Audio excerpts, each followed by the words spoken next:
Hello students, my name है सिमरन मटलानी। आपका स्वागत है इस वीडियो में। स्टूडेंट्स, हम लोग एसएससी बोर्ड का, महाराष्ट्र बोर्ड का पॉलिटिकल साइंस का सिलेबस कर रहे थे। चैप्टर नंबर 2 हमने शुरू किया था और 2 वीडियोस में इस पे कर सकी हूँ। 2 वीडियोस आपको मेरे चैनल पर इस प्लेलिस्ट में मिल जाएंगे। पहले वीडियो में हमने क्या देखा था, हमने इलेक्शन कमीशन ऑफ इंडिया को समझा। दूसरे वीडियो में मैंने आपको पूरा का पूरा इलेक्शन प्रोसेस समझाया था। जो आपके टेक्स्ट बुक में यहाँ पर ये ग्राफ दिया गया है ना, इसको मैंने आपको हर एक स्टेप को इन डिटेल समझा था अपने पिछले वीडियो में। अब जो थोड़ा बहुत आपके चैप्टर का डिटेल्स बचे हुए हैं ना, वो मैं आपको एक शॉर्ट में या इस वीडियो में खत्म करती हूँ। तो शुरू करते हैं। क्या बचा हुआ है कि देखिए, जो भी पूरा स्टेप बाय स्टेप प्रोसेस था वो मैंने आपको पूरा एक्सप्लेन कर दिया, कैसे होती है इलेक्शन। चाहे वो कॉन्स्टिट्यूएंसी बनाना हो, वोटर लिस्ट तैयार करना हो, कैंपेन्स हो, काउंटिंग हो, वोट्स का रिजल्ट हो, सब कुछ मैंने आपको समझाया। इनफैक्ट डिस्प्यूट के दौरान कोई भी कंप्लेन आती है तो उस वक्त इलेक्शन कमीशन का क्या काम होता है, ये भी मैंने आपको पिछले वीडियो में समझाया। तो थोड़ा बहुत जो आपके टेक्स्ट बुक से डिटेल्स बच गए हैं कंप्लीट करने, वो हम लोग इस वीडियो में कंप्लीट करते हैं।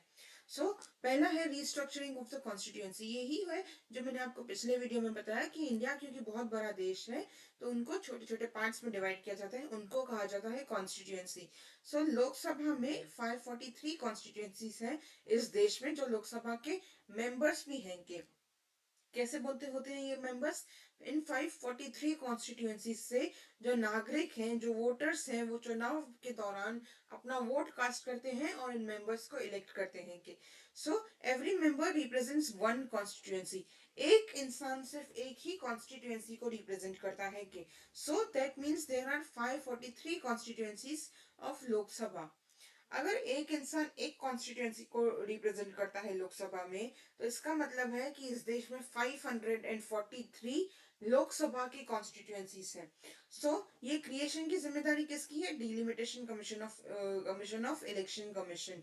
इसके बारे में भी मैंने आपको बताया था कि ये delimitation commission does not come to any pressure while restructuring the constituencies. तो इनके ऊपर भी, जैसे इलेक्शन कमीशन के ऊपर कोई गवर्नमेंट का कंट्रोल नहीं होता, कोई गवर्नमेंट या कोई भी पार्लियामेंट का कंट्रोल नहीं होता, उनके ऊपर कोई प्रेशर नहीं होता, वैसे ही डिलिमिटेशन कमीशन के ऊपर भी कोई गवर्नमेंट का या पार्लियामेंट का प्रेशर नहीं होता है। कि what is a code of conduct? Code of conduct मैंने आपको पिछले वीडियो में तो नहीं बताया था, पर उसके पहले वाले वीडियो में बताया था कि कुछ रूल्स होते हैं जो इलेक्शन कमीशन डिसाइड करती है। कुछ तरीके, कुछ रूल्स, कायदे कानून, जिसके हिसाब से पॉलिटिशियंस को चलना होता है। कि कभी भी आपको अगर पॉलिटिकल कैंपेन करना है, इलेक्शन कैंपेन करना है, इलेक्शन में खड़े उतरना है, तो कुछ रूल्स हैं जो इलेक्शन कमीशन बताती है और उन रूल्स को मानना पड़ता है, वरना आप डिस्क्वालीफाई हो सकते हो। ये रूल्स क्यों बनाए जाते हैं? To ensure free and fair elections, ताकि कभी भी इलेक्शन हो तो आप फ्रीली वोट कर सको, आपके ऊपर कोई दबाव ना हो और हर एक को बराबरी का एक फेयर चांस मिले। In India, the Election Commission has adopted several measures. The Code of Conduct is one of the measures adopted by Election Commission. In the last few decades, the Election Commission has used its powers to control malpractices during elections. Last कुछ दशकों में, कुछ decades में, election commission क्या करता है? अपनी powers का इस्तेमाल करता है और वो कोड ऑफ कंडक्ट को फॉर्मुलेट करता है। कोड ऑफ कंडक्ट, कंडक्ट का मतलब होता है बिहेवियर, आपका आपका बिहेवियर, आपकी हाल, आपकी चाल ढाल। और कोड मतलब कानून। कोड ऑफ कंडक्ट का मतलब वो बिहेवियर जो आपको अलाउड है, वो प्रैक्टिसेस जो आप कर सकते हो during elections. So malpractices को कंट्रोल करने के लिए अब इलेक्शन कमीशन अपनी पावर को यूज करती है। कैसे? The code of conduct explains the rules, जैसा कि मैंने कहा, रूल्स। कोड ऑफ कंडक्ट मतलब rules that are to be followed by the government, जिसको सरकार भी मानेगी, जिसको पॉलिटिकल पार्टीज भी मानेंगी और जिनको वोटर्स भी मानेंगे before election and during election. ये कौन जो रूल्स हैं, जो कोड ऑफ कंडक्ट हैं, जो कायदे कानून हैं, ये सब पे अप्लाई होते हैं। चाहे वो सरकार हो जो रूल कर रही है, चाहे वो देश की कोई भी पॉलिटिकल पार्टी हो, या इवन वोटर्स पे भी। वोटर्स पे कैसे? आपका रूल ऑफ कंडक्ट आपके लिए क्या आता है? आपको रिश्वत लेकर के वोट नहीं करना, आपके किसी भी ब्राइबरी से वोट, ब्राइब लेकर के वोट नहीं डालने जाना है। आपको अपना वोटर आईडी होना चाहिए। अगर आप इस देश की नागरिकता को त्यागते हो, अगर आप इस देश के सिटीजन नहीं रहे, तो अब आपको अपना वोटर आईडी जो है वो सरेंडर करना है। आप वोट करने यहाँ नहीं आ सकते। के those are the code of conducts for voters. Even the government cannot violate this. ये इन कानूनों को ना सरकार भी वॉयलेट नहीं कर सकती। अब मुझे याद है कि मैंने एक पार्ट है जो मैंने आपको पिछले वीडियो में नहीं बताया। ये था ना कि government has to observe code of conduct declared by election commission. तो गवर्नमेंट को भी वो कोड ऑफ कंडक्ट ऑब्जर्व करना पड़ता है, मानना पड़ता है। तो यहाँ पे एक पर्सन दूसरा पूछता है कि हु इज सुपीरियर, सरकार या इलेक्शन कमीशन? बड़ा कौन है, सुपीरियर कौन है, सरकार इंपॉर्टेंट है या इलेक्शन कमीशन की ज्यादा चलती है? क्योंकि इलेक्शन कमीशन के बनाए हुए रूल्स तो सरकार को भी मानने पड़ते हैं। तो इसका मतलब ये हुआ कि सरकार के ऊपर इलेक्शन कमीशन है? नहीं, इसका मतलब ये नहीं है कि इलेक्शन कमीशन सरकार के ऊपर है। कि हम किस कॉन्टेक्स्ट में बात कर रहे हैं ना, इस पे डिपेंड करता है। अगर हम बात कर रहे हैं हमारे देश के कानूनों को बनाने की, हमारे फाइनेंसेस को देखने की, या डिफेंस को संभालने की, इंटरनेशनल रिलेशंस को संभालने की, तो वो सारे फैसले गवर्नमेंट लेती है। पर जब बात इलेक्शन की आती है ना, तो गवर्नमेंट भी इलेक्शन कमीशन के काम के बीच में नहीं आती। यही इनका यहाँ पे जो सवाल है ना, वो पूरा डिपेंड करता है कि आप किस कंटेक्स्ट में पूछ रहे हो। अगर आप बोलोगे कि हम किस देश से दोस्ती रखते हैं, किस देश से हमारी दुश्मनी है, इन मामलों में भी क्या इलेक्शन कमीशन की चलती है? नहीं, हम किस कंटेक्स्ट में बात करें उसमें पता चलता है। इवन गवर्नमेंट भी इन कोड ऑफ कंडक्ट के रूल्स को वॉयलेट नहीं कर सकती इलेक्शन कमीशन के। Due to the strict observance of the code of conduct in last few elections, the common voters have become confident. क्योंकि हमें पता है एज अ वोटर कि इलेक्शन कमीशन बहुत स्ट्रिक्टली अपने रूल्स को ऑब्जर्व करती है, अपने बनाए हुए कानूनों पे ध्यान देती है कि पॉलिटिकल पार्टीज, चुनाव में खड़े होने वाले कैंडिडेट्स, वो इन रूल्स को मान रहे हैं, ऑब्जर्व कर रहे हैं या नहीं कर रहे हैं। इस बात पे क्योंकि कमीशन ने ध्यान देना शुरू किया है, इसीलिए एज अ वोटर हमको भी थोड़ा कॉन्फिडेंस आता है कि चलो हमें पता है कि इलेक्शन कमीशन जो है वो ईमानदारी से अगर अपना काम कर रही है। हमें पता है कि वो उन लोगों के अगेंस्ट जो कोई भी माल प्रैक्टिस करते हैं वो एक्शन लेती है। तो हमारा अपना कॉन्फिडेंस बढ़ता है देश की इलेक्शन प्रोसेस में, देश की चुनाव प्रक्रिया में। लेकिन अगर हमें लगेगा कि अरे सामने सामने हमें दिख रहा था कि इतनी माल प्रैक्टिस हुई है इस कॉन्स्टिट्यूंसी में, लेकिन फिर भी कंप्लेन करने के बाद भी किसी ने एक्शन नहीं लिया, इलेक्शन कमीशन ने कुछ नहीं किया, तो एज अ वोटर हमारा कॉन्फिडेंस कम हो जाता है इलेक्शन में कि यार चुनाव तो लड़ रहे हैं, जो गड़बड़ियां हो रही हैं उनके अगेंस्ट कोई एक्शन ले ही नहीं रहा। इट इज इम्पोर्टेंट कि कोड ऑफ कंडक्ट फॉलो किया जाए जब भी इलेक्शन प्रोसेस होता है, जब भी चुनाव होता है, उससे पहले भी और इलेक्शन के दौरान भी। तो क्या चैलेंजेस होते हैं फ्री एंड फेयर इलेक्शंस में? If we take into account the size of our country and the number of voters, conducting elections become truly challenging task.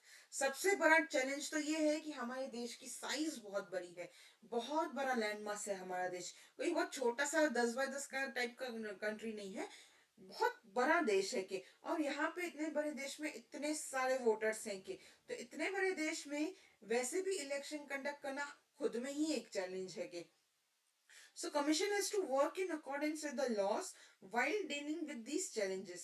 Some of the challenges are mentioned below. तो इसके अलावा क्या हमारे challenge है? हमारी लंबा चौड़ा देश और इतनी सारी आबादी के अलावा और क्या चैलेंजेस है? मिस यूज ऑफ मनी, पैसे का गलत इस्तेमाल किया जाता है कि इलेक्शन के टाइम पे। तो इलेक्शन कमीशन को कुछ ना कुछ तरीके अपनाने पड़ेंगे कि पैसे का मिस यूज ना हो। कैसे मिस यूज होता है? रिश्वत दे के, मुफ्त की चीजें बांट के। Many political parties give election tickets to candidates with criminal background. This results not only in criminalization of politics, but the election commission also faces problems in ensuring that elections are conducted in free environment. सबसे बड़ा Indian political scenario का सबसे बड़ा problem है criminalisation of politics. चल क्यों नहीं रही है? हाँ, क्रिमिनलाइजेशन ऑफ पॉलिटिक्स। ये क्या होता है? कई बार पॉलिटिकल पार्टीज ऐसे कैंडिडेट्स को उतारती है जिनका बहुत ही बुरा क्रिमिनल बैकग्राउंड रहता है, जिन पे बहुत ही मेजर गुनाहों के, मेजर क्राइम्स की उनके उनके ऊपर चार्जेस फाइल्ड होते हैं, उनके केसेस चल रहे हैं, और वो अब तक उन केसेस से बरी नहीं हुए। अब तक साबित नहीं हुआ है कोर्ट में कि वो गुनहगार नहीं है। तो ऐसे क्रिमिनल्स को कई बार तो ऐसे जो कोर्ट में साबित भी हो चुके हैं कि फिर भी उन्हें टिकट दी जाती है, फिर भी उन्हें इलेक्शन लड़ने दिया जाता है। कि तो सबसे बड़ा प्रॉब्लम तो ये है कि क्रिमिनलाइजेशन ऑफ पॉलिटिक्स।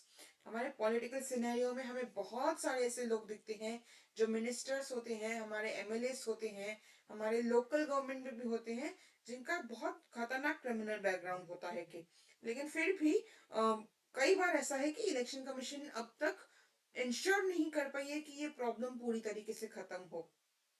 सो ये एक चैलेंज है जो फ्यूचर डेवलपमेंट के लिए है, कि इन फ्यूचर ये एक एरिया है जहाँ पे इलेक्शन कमीशन को काम करना है कि कम से कम क्रिमिनल बैकग्राउंड वाले लोगों को टिकट मिले। Another major challenge is violence during elections. सबसे बड़ी मुसीबत होती है वायलेंस, जब हिंसा बढ़ती है। लाइक दो तीन पॉलिटिकल पार्टीज खड़ी हुई है, तीन पार्टीज ने अपने कैंडिडेट्स खड़े किए हैं, तीनों पार्टीज के कार्यकर्ता वर्कर्स हमेशा इलेक्शन के आस हमेशा जहाँ पे भी इलेक्शन होती है आपको वहां पे मिल जाएंगे। कई बार होता है कि उनके आपस में झगड़े हो जाते हैं, तू मैं हो जाती है, तो बात हिंसा पे पहुंच जाती है, मारकाट पे हो जाती है, लोग मरते हैं, जख्मी होते हैं। कितना कितना मतलब उन लोगों को नुकसान होता है जिनका तो लेना देना भी नहीं होता। एज अ वोटर कई बार वो लोग जख्मी हो जाते हैं कि so all political parties should help the election commission to control this violence. ये काम किसका है? पॉलिटिकल पार्टीज का काम है कि वो जब इलेक्शन हो तब अपना थोड़ा मतलब कैसे अपने दिमाग को थोड़ा शांत रखें ताकि कहीं पे भी हिंसा ना हो। So, to retain a continuing influence on politics, leaders give election tickets to their own relatives. This practice creates a family monopoly in politics. India में इसका अच्छा क्लासिकल एग्जांपल है हमारे देश की सबसे पुरानी पार्टी जो 1885 में शुरू हुई थी, बट लास्ट करीबन जब से इंडिया आजाद हुए तब से लेके एक ही फैमिली है जो जिनको टिकट्स मिलती हैं, कि जो लीड करते हैं इस पॉलिटिकल पार्टी को। सो ये जो है ना फैमिली मोनोपोली क्रिएट करता है, जो कि कैसे जो डिजर्व करते हैं उन्हें चांस कम मिलता है, फैमिली मेंबर्स को ज्यादा मिलता है। जैसे आजकल हमारे बॉलीवुड में हम लोग बोलते हैं नेपोटिज्म चलता है, टैलेंट को जगह नहीं मिलती, टैलेंट को मौका नहीं मिलता, जो टैलेंटेड होते हैं उन्हें चांस नहीं मिलता, रैदर उनको मिलता है जिनके पास कनेक्शंस हैं, जिनके पास फैमिली है, पैसा है। सो ये प्रॉब्लम्स पॉलिटिक्स में भी हैं जो बॉलीवुड में है कि so all political parties should help. हाँ ये तो मैंने हो गया। यहाँ पे एक छोटा सा बॉक्स है डू यू नो का, ये देख लेते हैं। At the time of first elections preparing the voters list was a challenging task as many people were illiterate. The special procedure of voting was used during elections, क्योंकि first elections जो कि 1951 में हुई थी, उस वक्त ना देश की 85% आबादी तो इलिटरेट थी के, तो उस वक्त एक स्पेशल प्रोसीजर किया गया था। 20 लाख स्टील के डब्बे मंगवाए गए थे इलेक्शन पर्पस के लिए। Election symbols were struck on the boxes. Voters were given the blank ballot papers, which they were supposed to drop in the box having the election symbol of the party they wanted to vote for. This system ensured that even the illiterate people could vote. तो क्या किया गया था? 20 lakh steel के डब्बों को बनाया गया था वोटिंग पर्पस के लिए, और जो इलेक्शन का सिंबल था यानी कि जो पॉलिटिकल पार्टी का सिंबल था ना, वो उस बॉक्स पे स्ट्रक किया जाता था। मतलब उस बॉक्स पे या तो उसका फोटो या उसका कुछ निशान लगाया जाता था कि पता चले ये इस पॉलिटिकल पार्टी का बॉक्स है कि the voters were given the blank ballot papers which they were supposed to drop in the box having the election symbol of the party they wanted to vote for. सो उस वक्त election कैसे कर रहे थे ना, कि स्टील का समझो तीन बॉक्सेस हैं, जैसे मैंने कहा तीन अलग अलग पार्टी से आपके कॉन्स्टिट्यूएंसी में तीन अलग अलग पार्टी से तीन कैंडिडेट्स खड़े हुए हैं कि अब आपको किसको वोट देना है, आपको नाम नहीं पता, आप नाम पढ़ नहीं सकते, यूर इलिटरेट, तो आप कैसे वोट करोगे? जैसे मैंने कहा साइन बोल होते हैं, पॉलिटिकल पार्टी को असाइन होता है, तो आपकी आप जब वोट करने गए थे तो वहां पे सामने ऐसे बॉक्स रखे जाते थे और हर बॉक्स पे उस पॉलिटिकल पार्टी का सिंबल बना हुआ होता था। तो आपको जिस पॉलिटिकल पार्टी को वोट देना है ना, उसमें आप वो एक ब्लैंक पेपर डाल के आइए, और फिर उन ब्लैंक पेपर्स को गिन के डिसाइड किया गया कि किसको ज्यादा वोट मिले हैं। कि आप पढ़ नहीं सकते तो आप लिख भी नहीं सकते, तो आप लिख के भी नहीं बना बता सकते, और ड्रॉ करते करते तो टाइम जाएगा, इसलिए ब्लैंक पेपर ड्रॉप करो उस बॉक्स में जिस पार्टी को आप वोट देना चाहते हो, तो जिसपे उसका स्टिकर लगाए उसमें वो आप ब्लैंक पेपर डाल दो, तो आपने अपना वोट कास्ट कर लिया, चाहे आपको पढ़ना आए चाहे ना आए। फिर बाद में अभी ये नया सिस्टम आया इलेक्ट्रॉनिक वोटिंग्स का। सो ये है आपके सोचने का काम, यहाँ पे मेरे समझाने का काम खत्म, यहाँ पे आपके सोचने का काम है कि पॉलिटिकल पार्टी सफर क्यों करती है अगर मैं फैमिली मोनोपोली होती है तो। And why what do you understand by the system of one vote one value. अच्छा, वन वोट वन वैल्यू ये टर्म तो आपको पूरे टेक्स्ट बुक में कहीं एक्सप्लेन किया नहीं, तो वन वोट वन वैल्यू मैं आपको समझाती हूँ। देखो कई बार ना ऐसा होता था कि आदमी अगर वोट करने जाए ना, तो एक आदमी का वोट एक वोट के बराबर होगा, 1 man is equal to 1 vote. पर अगर वहीं उसी इलेक्शन में अगर एक औरत वोट करने जाएगा ना, तो उसकी उसकी वोट की वैल्यू आधी होगी। मतलब अगर एक आदमी वोट करता है तो उसका वोट एक एक के तौर पे काउंट किया जाएगा। पर अगर दो औरतें वोट करती हैं तब जा करके वो वोट एक वैल्यू रखेगा। सो ऐसा होता था। तो 1 वोट 1 वैल्यू का मतलब है कि हम फेयरनेस इंश्योर करते हैं, इक्वलिटी है, बराबरी का सिस्टम है। कि यही इस बात से समझ में आता है 1 वोट 1 वैल्यू वाले बात सिस्टम से, कि अगर मैं वोट करने जाऊं तो भी उसकी एक ही वैल्यू है, अगर कोई आदमी वोट करने जाएगा तो उसकी भी एक वैल्यू ही होगी। 1 man is equal to 1 vote and 1 woman is equal to 1 vote. So आप ये सिर्फ जेंडर पे नहीं अप्लाई होता, चाहे आप किसी भी कास्ट के हो, किसी भी जियोग्राफिकल एरिया से हो, ये सब पे देश में सिर्फ आपका सिटीजन होना और 18 साल के ऊपर होना इंपॉर्टेंट है। तो आपका आपके ऊपर ये 1 वोट 1 वैल्यू अप्लाई होती है। फिर इलेक्टोरल रिफॉर्म्स, इलेक्शन की प्रक्रिया में क्या बदलाव होने चाहिए, क्या इम्प्रूवमेंट्स की जा सकती हैं, क्या बेहतरी सुधार की जा सकती हैं। Election is the continuous process. Continuous क्यों? मैंने आपको कहा एक सर्टेन पीरियड के लिए ही हमारे कैंडिडेट्स जो होते हैं वो रूल करते हैं हमारे बिहाफ पे, फिर दोबारा वो इलेक्शंस होती हैं, मतलब वो साइकिल की तरह कॉन्स्टेंटली चलते रहते हैं। तो कंटिन्यूस प्रोसेस है, हर 5 साल बाद लोकसभा इलेक्शन होगी। The future of democracy depends on election. Of course election होगी तो डेमोक्रेसी बचेगी नहीं, अगर इलेक्शन बंद हो गई तो क्या होगा, डिक्टेटरशिप हो जाएगी। Electoral process becomes reliable if election process gets improved. Electoral process becomes reliable if election process gets improved. ये सेम बात है, इलेक्शन की प्रक्रिया ज्यादा रिलायबल होगी अगर उस प्रक्रिया को इम्प्रूव किया जाए। रिलायबल जिसपे आप निर्भर कर सको, ऐसा जिसपे आप भरोसा कर सको। Some reforms are suggested below, what will be its effects according to you. आपके अनुसार जो आपको आगे सजेशंस दी गई हैं कि ये रिफॉर्म्स किए जाने चाहिए, ये बदलाव लाए जाने चाहिए इलेक्शन की प्रक्रिया में, आपको क्या लगता है इनका इफेक्ट क्या होगा? तो क्या है ये सारे रिफॉर्म्स क्या हैं जो सजेस्ट किए गए हैं?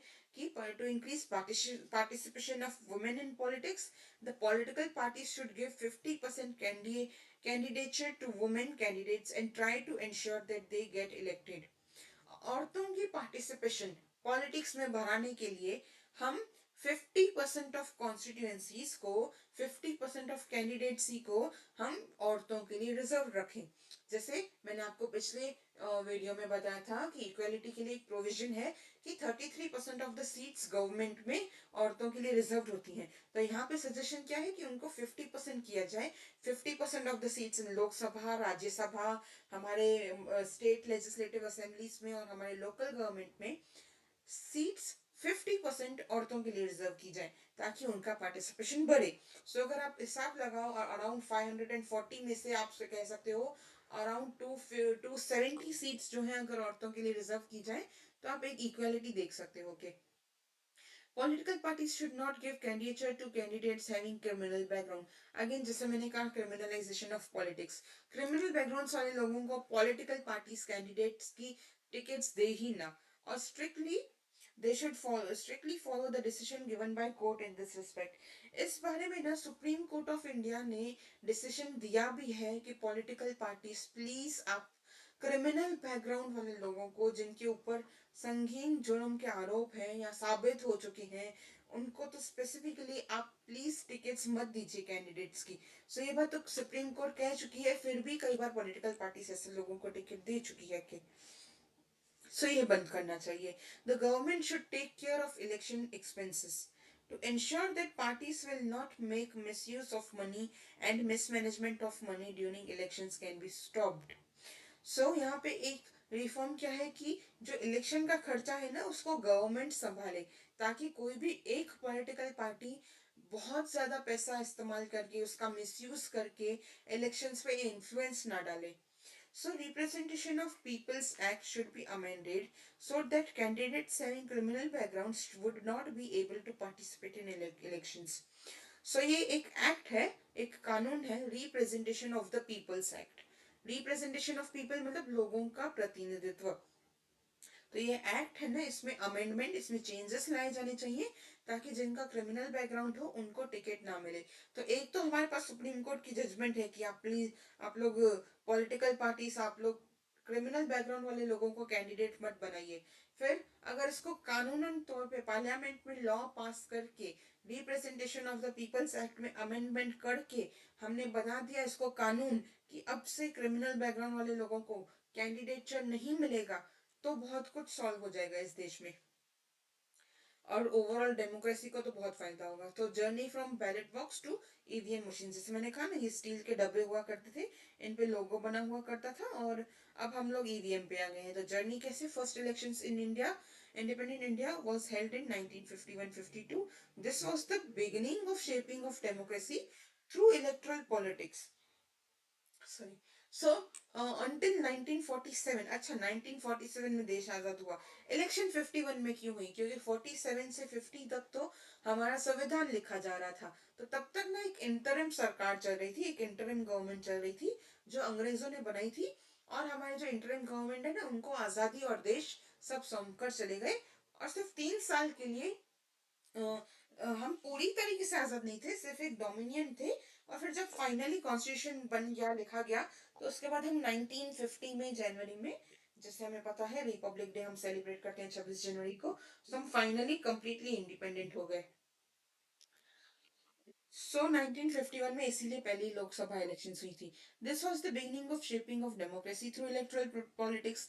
ये हमारी डेमोक्रेसी की, हमारी गणतंत्र की शुरुआत थी। In the initial elections ballot boxes were used for purpose of voting.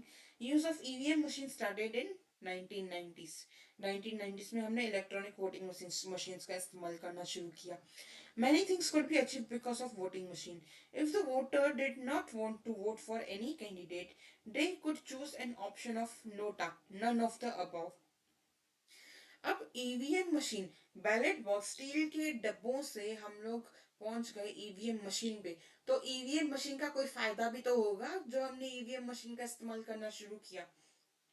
पहला फायदा क्या है ना, कि यहाँ पे जो आपके बटन दिए गए हैं ना, सब पे किसी ना किसी पॉलिटिकल पार्टी का नाम लिखा होता है, उसका चिन्ह बना होता है, आगे बटन होता है कि जिसपे आप क्लिक करके उस पार्टी को वोट डाल सकते हो, कि उस कैंडिडेट को चूज कर सकते हो।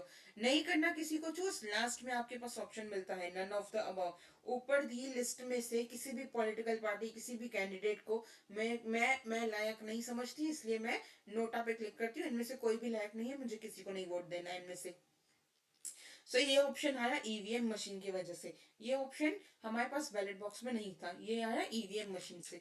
So it has become easy for disabled people, दिव्यांग, जो कि डिसेबल्ड है, फिजिकली डिसेबल्ड है, उनके लिए भी आसान हो गया वोट करना। It reduced the cutting of trees for paper and thereby helped in protection of environment.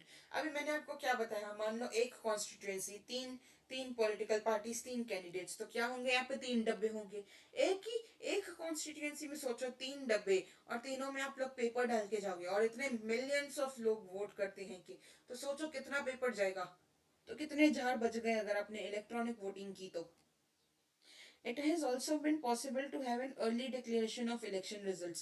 इस डब्बे से निकाल कर हर एक पेपर को गिनना, और यहाँ पर इलेक्ट्रॉनिकली, जहाँ पे एक स्कोर बोर्ड, जैसे हमारे क्रिकेट मैच के स्कोर बोर्ड होते हैं, उस पे नंबर आता जाता है खुद ही, उसकी तरह यहाँ पे रिकॉर्ड मेंटेन होता है। तो यहाँ पे गिनती कितनी आसान है, और ये बॉक्स से गिनती करना कितना आसान है। ये इलेक्शन खत्म होगा, ये बॉक्स सेफ जगह पे काउंटिंग के लिए लेके जाएंगे, फिर आपके इलेक्शन के ऑफिसर्स बैठेंगे, एक एक में से गिनती करेंगे। कितनी बार उस गिनती में हमारी एरर होता है, क्योंकि इंसान गिन रहा है, ह्यूमन एरर आता है कि वो तो मशीन है, इलेक्ट्रॉनिक वोटिंग मशीन है कि वो ईवीएम, तो वो गलती नहीं करती इतनी एरर में, उसका एरर नहीं होता काउंटिंग का। So electronic voting machine overall ballot box से ज्यादा आसान है कि वोटिंग के लिए। इससे क्या होता है कि हमारे पास जल्दी रिजल्ट डिक्लेयर करने का चांस होता है, कि क्योंकि आप बॉक्स में से, जैसे मैंने कहा, अगर आप बॉक्स में से निकलोगे कि वोटिंग, उसमें से हम पेपर निकालेंगे, सारे वोट्स को हम लोग गिनेंगे, तो आपको बहुत टाइम लगेगा, और वहां पे ऑटोमेटिकली रिकॉर्डेड है नंबर, तो आप लोग आराम से फटाफट डिसाइड कर सकते हैं, डिसीजन लिया जा सकता है कि, और रिजल्ट डिक्लेयर हो सकती है। सो in this chapter we studied the electoral process from various angles. Next chapter में हम पॉलिटिकल पार्टीज इन इंडिया समझेंगे.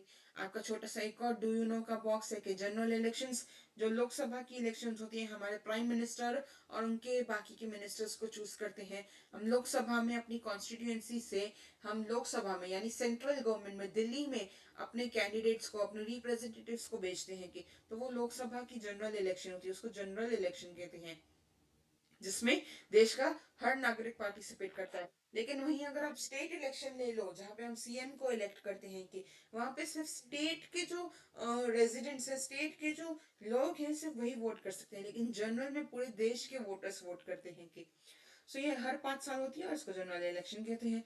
मिड टर्म इलेक्शन क्या होता है? कि ये छोटा सा टॉपिक इसलिए यहाँ पे आपको दिया गया क्योंकि बहुत लंबा नहीं है और बहुत कम बार इस देश में ऐसा हुआ है कि मिड टर्म इलेक्शन हो.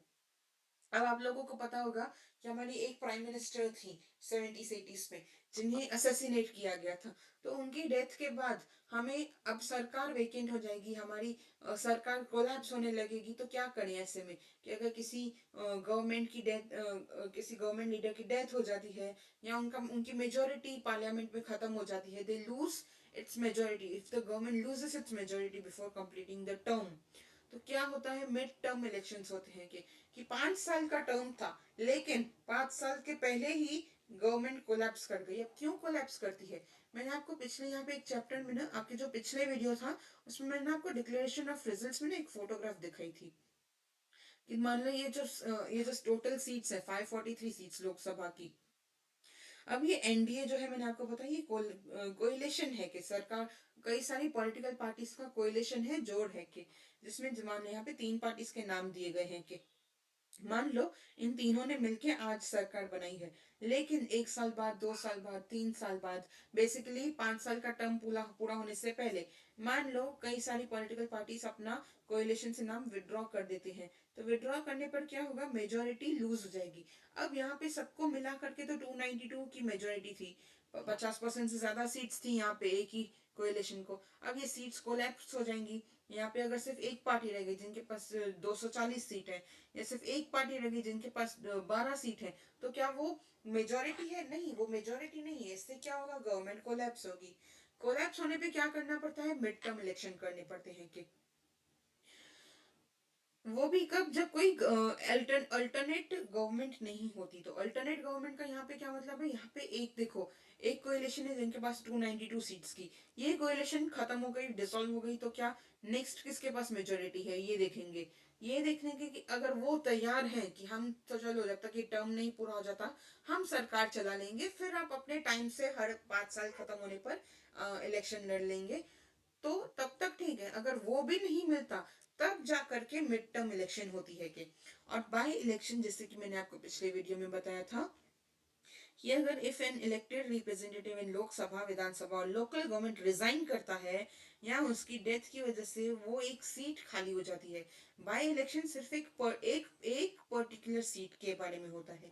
मान लो एक कॉन्स्टिट्यूएंसी का रिप्रेजेंटेटिव है, उनकी उम्र हो गई, उनकी डेथ हो गई, या वो किसी रीजन से, किसी प्रॉब्लम के चलते रिजाइन कर देते हैं, तो वो एक सीट खाली रह जाएगी. अब जब 2000, मान लो 2021 में इलेक्शन लड़ी गई, अब सीधा 2026 में होगी, तो 543 सीट्स पे उस वक्त इलेक्शन हो गई. के लेकिन एक कैंडिडेट है जिन्होंने रिजाइन कर लिया, और एक कैंडिडेट है जिनकी डेथ हो गई. तो क्या करेंगे? पूरे पूरे देश का चुनाव वापस थोड़ी ना करेंगे.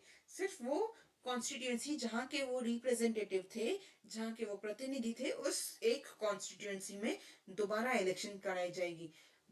तो ये फर्क याद रखिएगा कि मिड टर्म इलेक्शंस और बाय इलेक्शंस में, मिड टर्म इलेक्शंस में जब पूरी तरीके से सरकार ही डिसॉल्व हो जाती है, तब मिड टर्म इलेक्शंस होते हैं, जहां देश की हर एक कॉन्स्टिट्यूएंसी में इलेक्शन कराई जाती है.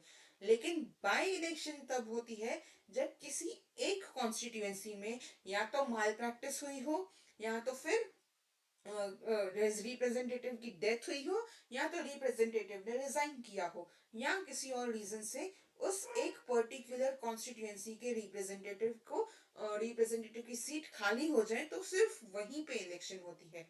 ये मिड टर्म और बाय इलेक्शन का डिफरेंस याद रखिएगा। एग्जाम में इसको कंफ्यूज करना बहुत इजी है। जनरल इलेक्शंस याद करना आसान है, पर मिड टर्म और बाय इलेक्शन कंफ्यूज कर सकता है कि, तो ये अच्छे से याद करिएगा और अच्छे से समझिएगा, बार बार देखिएगा, बार बार समझिएगा, तो आपको समझ में आएगा। फिर भी आप चाहें तो मुझसे कमेंट सेक्शन में पूछ सकते हैं। एक और डू यू नो है, election commission establish an expert committee. एक एक्सपर्ट कमेटी बिठाई थी 8 अक्टूबर 2010 को। क्यों? It was decided to add a new facility, voter verified paper audit trail in EVM machines.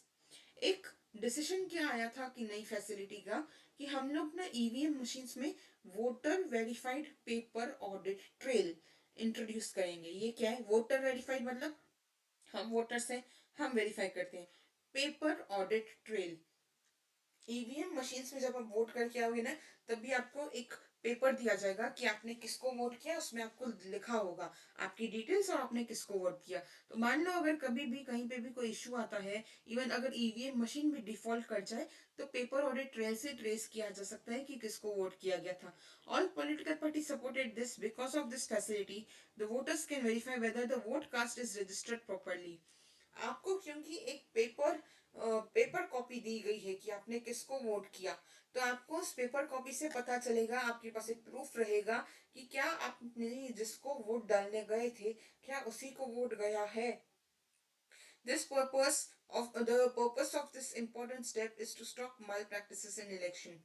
Election में माल प्रैक्टिस कंट्रोल करने के लिए ये स्टेप इंट्रोड्यूस किया गया था, ताकि आप लोगों को, लाइक सिर्फ आप बटन वहां पे क्लिक करके चले गए, इतना नहीं है।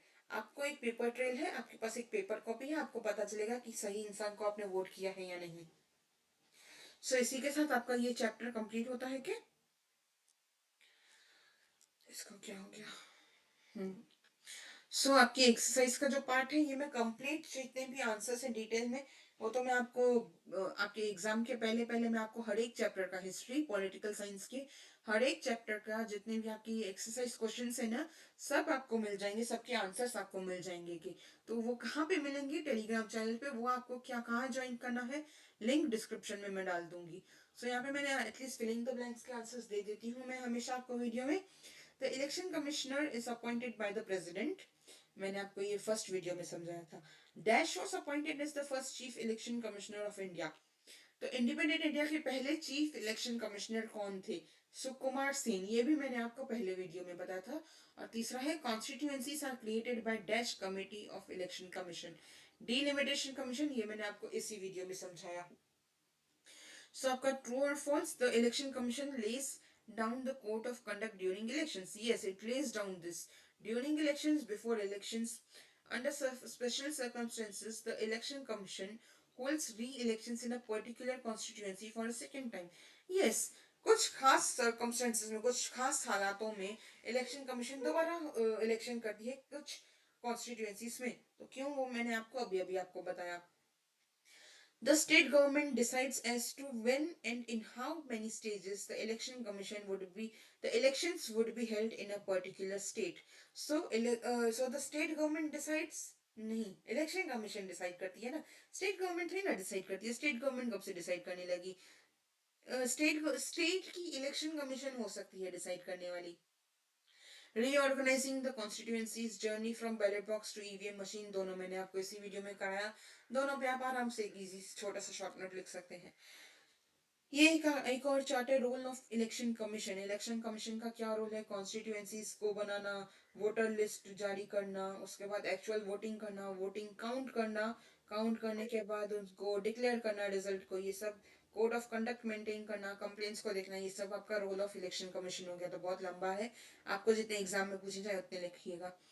Role of the voters, voters का क्या रोल है? एज अ वोटर आप लोग क्या, आपका क्या काम है कि अपना वोटर आईडी बनाना, वोटर वोटर लिस्ट में अपना नाम जारी कराना और जाकर के अपना वोट डालना।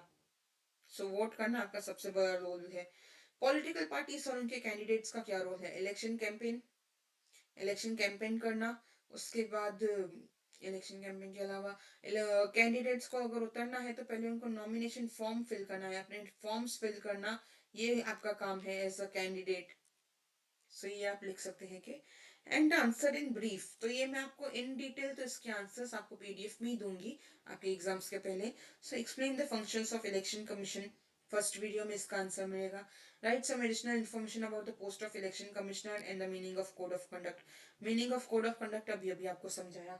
सो आप एक मॉक पोल अपने स्कूल में ऑर्गेनाइज कर सकते हैं प्रोसेस ऑफ वोटिंग समझने के लिए। सो इसी के साथ मैं खत्म करती हूँ आपका ये चैप्टर। पूरा चैप्टर हमने कंप्लीट कर लिया।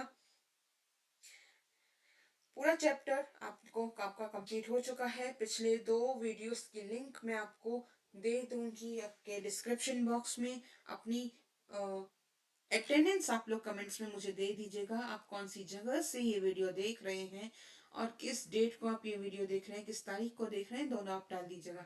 अपनी अटेंडेंस भी मैं डाल के जाती हूँ, तो आप लोग भी अपनी अटेंडेंस डाल के जाया करिए।